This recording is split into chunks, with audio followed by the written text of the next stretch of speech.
Good morning, ladies and gentlemen. I haven't been able to get that much work done on the boat. I'm trying to save up a lot of cash and therefore work a lot to buy the few things I want to get before March comes around. Really, that's kind of the point of this winter. I thought I'd be doing a little bit more fussing around on the interior and getting to do like the fun stuff, like all this varnishing on the roof and the ceiling and all that and all the lights. And I will, but there's a few essentials I gotta get squared away first. First and foremost, my transport. Let's talk about it. Now this beautiful, ugly piece of work down here, this is the dinghy that Chris and Alicia sent out. And I have not been treating it very well. It has been abused and bashed around and basically used as a work skiff this whole time. Now, the distance I am from shore means that nowadays I have to use a trolling motor. I could row, but I would be exhausted by all the trips I do back and forth. So we use a trolling motor and a deep cycle battery, but right now there's no running lights, no lights inside the dinghy, so that at night I can't hardly see what I'm doing.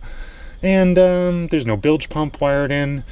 So it really is just a basic dinghy. And at its size, it could do a lot more. So first things first, because there's so much traffic here, I need some running lights. So I'm gonna build a spot to mount some running lights.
Just a pro tip if you're gonna come sail to visit me, just red right return when you're coming into the bay. There's a big ass reef right by the entrance called Shipyard Rock.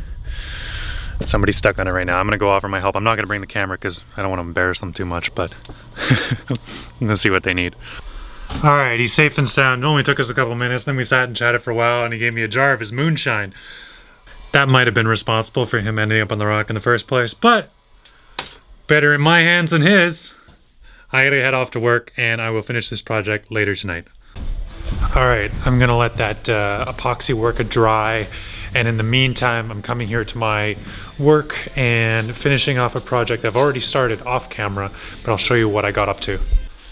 So through some of the sailors in Dignam Bay, I inherited two broken long leg two-strokes from the 80s. I inherited Mike's 15 horse, which had a blown gasket or something, and it was leaking salt water into the combustion chamber. And I was also inheriting a 9.9 from Mickey. Now the 9.9 seemed like the more sure bet because Mickey had it running more recently. And so I pulled the electronics off the 15, plunked it on the 9.9. By the way, one's an Evinrude, one's a Johnson. And got the 9.9 running. Now I couldn't get it to rev all the way up the range. So I asked my boss what he thought, and he told me that it was most likely the reed valves. So let me show you the reed valves. So I pull the engine straight out of the leg, pull this mounting plate off, and right here, there's usually a reed valve. It's in this box somewhere. Hold on a second. So reed valves. First you pull off the carburetor, then you pull off the plate behind the carburetor, and then you've got this plate. Now this plate comes off, and these reed valves sit right there. Now they were a little bent, a little out of whack. Bend them back, maybe get a few more years out of them, whatever.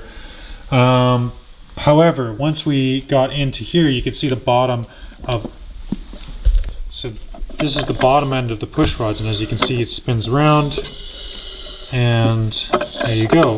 What you might hear doesn't sound super healthy.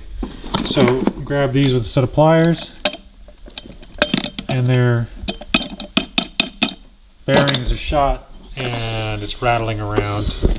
So being that it's from the 1980s and this motor is probably worth less than $200, I decided, well, looks like a good time to learn how to rebuild a 15 horse Evinrude. So I pulled the engine out of it. So here's the cowl right there, and here's the engine, which you might notice looks pretty much identical to the Johnson 9.9, and that is because 8 horse, 9 horse, and 15 horses are actually identical. So we pulled a 15 apart and checked the journals on those push rods. They look great. Check the piston rings, they look okay. And basically we're just down to gaskets. So I ordered a whole new set of gaskets, which you can get a whole kit for like 45 bucks with my employee discount, including this one, the head gasket. And we're gonna completely disassemble this engine and completely reassemble it with new gaskets. Cool, time-lapse time.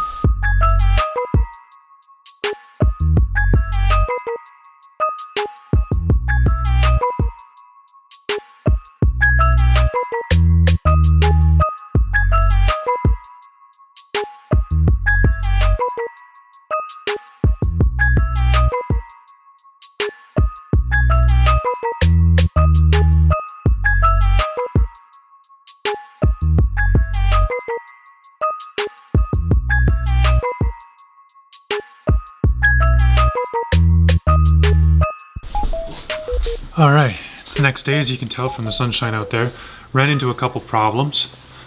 So we paused the build. Part of the problem was we have one broken nut there, 1, 2, 3. All of these were, well, actually I did this one, but these 3 were all busted when I got this block. So this is the engine block completely stripped. Also, if you look in here, I don't know if you can tell, but there's some scoring there, and I'll show you what happened.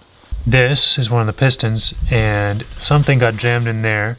Some scoring happened, and this piston ring jammed up and wasn't sealing, and so we were getting some blow through right here. As you can see, all the scorch marks. So this, not a good combination, and the block also not great. So I decided to go into the donor motor, pull the block off of it. So we have the block now here, totally stripped down. Pistons are in good shape. And the block itself is in good shape with no lost bolts in here. So we'll get to cleaning this and we'll put a hodgepodge motor back together.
Okay, so problem we're having right now is we got a main seal that goes right here on the crankshaft, and that is necessary to be replaced.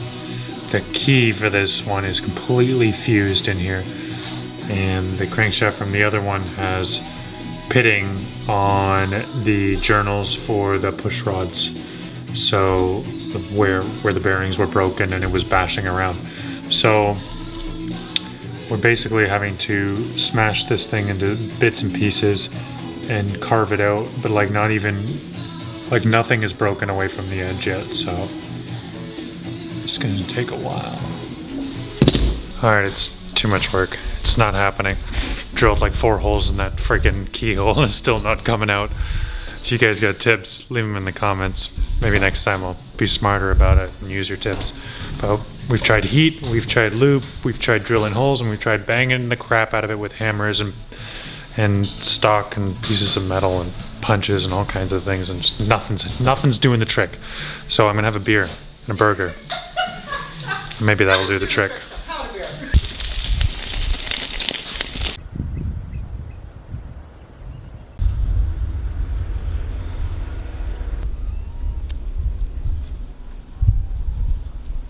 Good morning. We're gonna take a little break from repairing the boat to show Melly around, who's here this weekend. Just want to show her my new bay and my new surroundings, and I'll show you guys the workshop. We've got it all kind of set up. We're still missing a couple tools, power thickness planer, and want to do a routing table router. So yeah, but the rest of it's pretty much done. So now we have a barbecue. And a freezer. Did I mention that too? No. Got it all here, man. Ooh. Nice. Oh, we got some cute plants. It's a big space. Nice. New rudders. This is your corner, or you can use everything? This whole center section is this workshop space. Good stuff. So. Nice. And check it out, I scored a new, a really old school compass for the boat. Oh, yeah. What's this?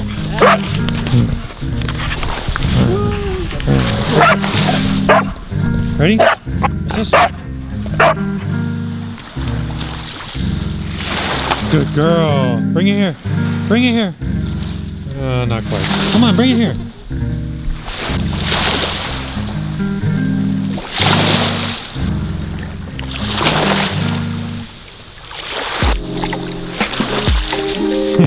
Get the stick. Get the stick.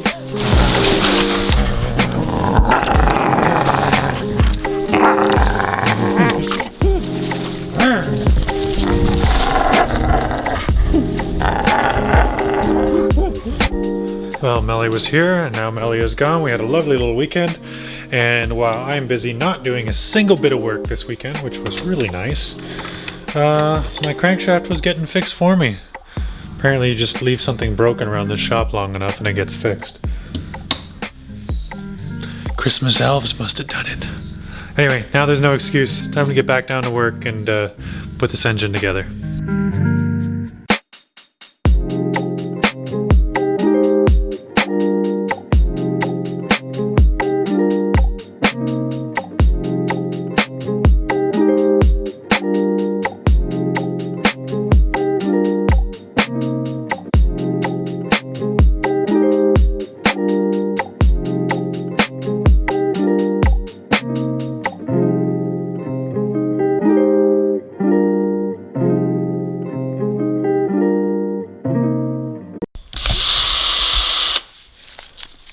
So, we're having a little bit of trouble. Once we tighten down this crankcase to 15 foot-pounds, we're finding that the bearings no longer rotate.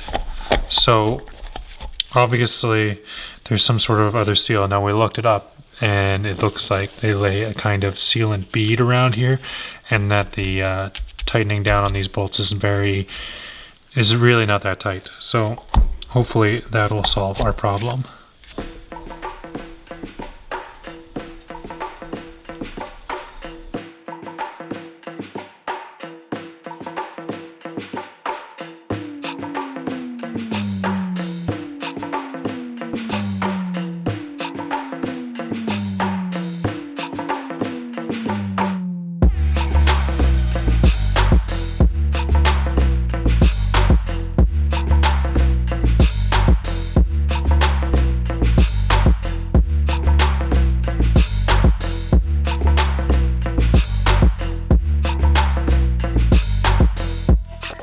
Well, once the crankcase got done, the rest of it went together a little bit easier.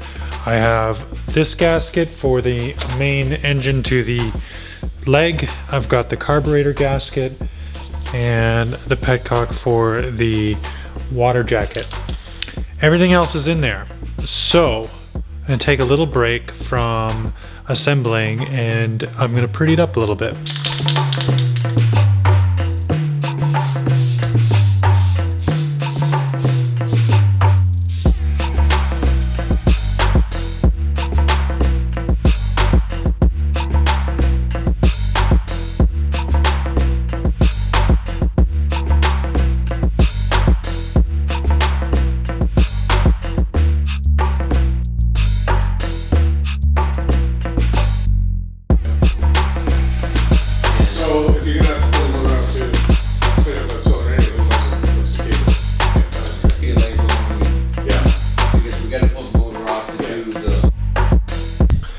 Alright, I know you guys are probably used to this by now, but not getting done this episode. You're going to have to tune in next week. Sorry about that. To address the comments I know that are coming, a 1980s two-stroke 15 horsepower is not worth the time or effort I've put into this at all. The reason I did this is because I have access to a full shop, because rebuilding an engine from ground up has been a bucket list item for me for a long time. And if I would really doing this professionally, like super well, first of all, I'd pick something that was worth it, and secondly, I might have replaced the piston rings. I'd replace all the bearings on the bottom, because a lot of them I reused. But again, this engine's not worth anything, so all I have to do is get it to outlast my boss's first engine he ever rebuilt, which he said it lasted him 9 minutes. So if I can get to that sweet 10-minute spot, I'm gonna be happy. And if it actually runs, I'll be even happier, and I'll be able to scoot around even back to Degnan Bay and back, so that'll be nice. All right, see you guys next week. Thanks for tuning in. Good night.